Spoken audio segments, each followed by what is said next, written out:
Welcome to Business Book Daily. Today I'm breaking down The Art of Focus by Dan Koe, a book about how to choose a meaningful direction, narrow your attention, and build work around the life you actually want.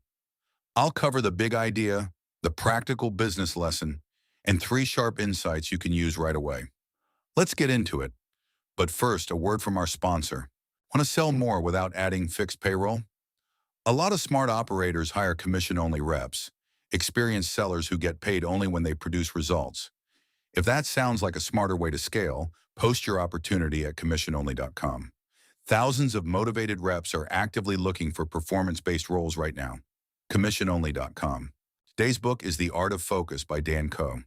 He's a writer, entrepreneur, and creator who teaches people how to build focused, skill-based businesses around their interests. The central idea is that focus begins with choosing the right direction. Working harder won't help much if your goals come from other people's expectations, short-term pressure, or a life you don't truly want. You can be disciplined, productive, and busy while moving toward the wrong destination. That's what makes this book useful. It treats focus as more than concentration.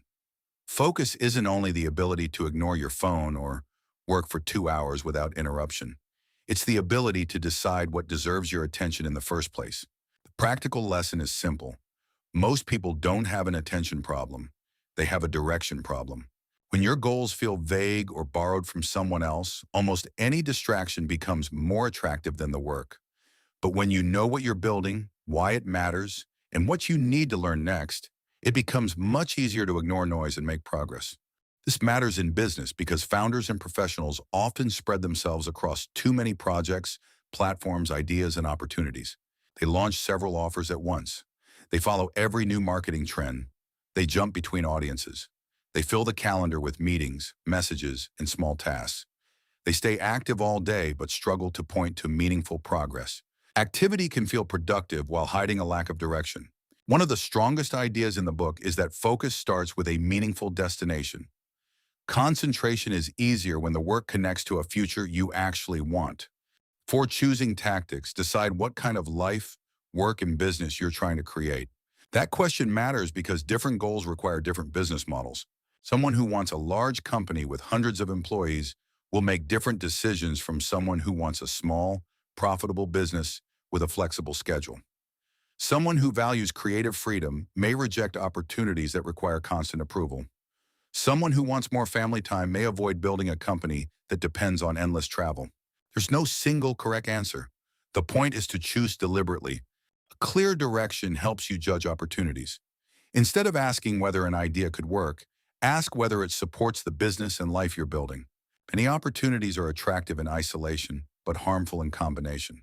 A new service might produce revenue, but also create constant emergencies. A major client might increase income, but make the company dependent on one relationship. A new platform might offer attention, but demand hours of daily content. Focus means understanding the trade-off. Another useful concept is the anti-goal. It can be hard to describe your ideal future in exact detail, but it's often easier to identify the life you don't want. You may not want a calendar packed with meetings. You may not want constant client emergencies. You may not want low-margin custom work, dependence on one customer, or a business that stops whenever you take a day off. Those are anti-goals. Anti-goals help turn vague preferences into practical boundaries. Once you know what you don't want, you can design systems to avoid it. If you don't want constant meetings, create rules about when meetings are necessary. If you don't want dependence on one client, set a maximum percentage of revenue any single account can represent. If you don't want endless custom work, standardize the service and define what's outside the scope. Knowing what to avoid can be as useful as knowing what to pursue. The book also argues that your interests can become a unique advantage. You don't always need to choose one subject and ignore everything else. Combining several skills can create a market position that's hard to copy. A person who understands writing, design, sales, and one industry may be more valuable than someone who has only one general skill. A financial analyst who can explain complex ideas clearly may become an excellent educator. A designer who understands sales may create pages that convert, not just pages that look good. Each skill may be common on its own. The combination can be rare. This is a powerful business idea because competition becomes harder when you position yourself too broadly. If you describe yourself as a writer, coach, consultant, or designer, customers have many alternatives. When you combine skills, experience, and a clear audience, your value becomes easier to understand. The book also suggests that problems can point you toward valuable work. Many strong business ideas begin with a problem someone has experienced and learned to solve. You struggle with something, you study it, you test different approaches, you discover what works, then you explain the solution to someone who's a few steps behind you. That process can become a service, product, system, course, piece of software, or useful content. The important part is that the solution should create real value. Personal experience is a starting point, not proof that everyone needs the same answer. You still have to test the idea with real people and learn what they'll pay for. Another major lesson is that a focused life is built through systems. Motivation changes from day to day, so progress can't depend on feeling inspired. Simple routines, protected work periods, clear priorities, and regular review help you keep moving when energy is low. That doesn't mean every minute needs to be planned. It means the most important work shouldn't be left to chance. So how do you apply these ideas? Start by defining what your business is supposed to do for your life. Revenue matters, but it isn't the only goal. Decide how much control, flexibility, creative freedom, responsibility, personal time, and financial risk you want. Business model that fights your preferred life will become harder to sustain. You may make money while building a schedule, team, and set of obligations you resent. Next, write down your anti-goals. List the conditions you don't want the business to create. That might include too many employees, dependence on social media, low-margin projects, endless revisions, constant travel, emergency customer support, or a calendar full of meetings. Then turn each anti-goal into a rule, boundary, or system. Choose one clear business goal for the next 90 days. It could be launching a service, increasing recurring revenue, improving customer retention, building a repeatable sales process, or creating a product. Avoid giving 5 priorities equal weight. When everything is important, attention gets divided and progress slows. And connect your daily work to that goal. Decide which 2 or 3 activities are most likely to move it forward. For a service business, that might be outreach, sales calls, and excellent delivery. For a product company, it might be customer research, product improvement, and distribution. The point isn't to ignore everything else, it's to know what deserves your best energy.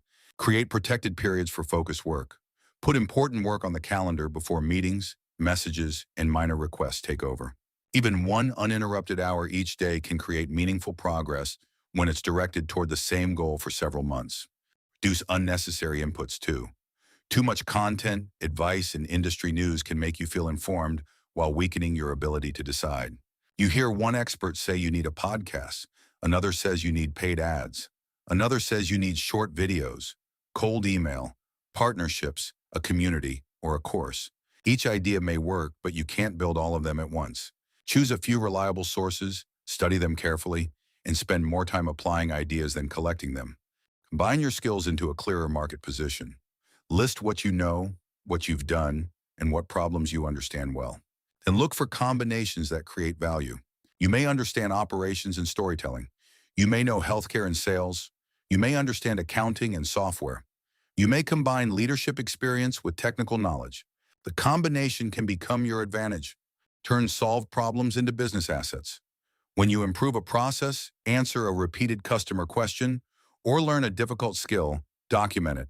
That knowledge can become a checklist, template, training guide, service method, product feature, or piece of content that keeps creating value. Documentation turns individual effort into something reusable. Review your direction every week. Ask what produced real progress, what consumed attention without creating value, and what should be removed. Weekly review doesn't need to be complicated. Look at the goal, review the work, and decide what deserves attention next.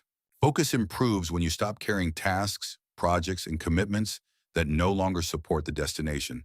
Finally, build before you feel completely ready. Clear thinking often comes from action. Create the first version. Test it with real people. Learn from the response. Improve the next version. Waiting for perfect certainty usually creates more delay than insight. Now here are 3 insights worth sharing. First, focus isn't the ability to work on everything without distraction. It's the judgment to choose what matters and let most other opportunities pass. Second, a crowded calendar can hide a directionless business. Progress begins when one meaningful goal controls what gets your time, energy, and attention. Third, your strongest market position may sit at the intersection of several ordinary skills. The combination can be more valuable and harder to copy than any one skill alone. Today's closing sponsor is memoirghostwriting.com. Many of the best business books start as ideas leaders have been refining for years. Memoirghostwriting.com works with founders, executives, and industry experts to turn those ideas into polished business books that build authority, attract leads, and open doors. They handle everything from interviews to writing to editing to publishing. If there's a book in your head that should already be helping your business, learn more at memoirghostwriting.com. That's it for today. See you next time.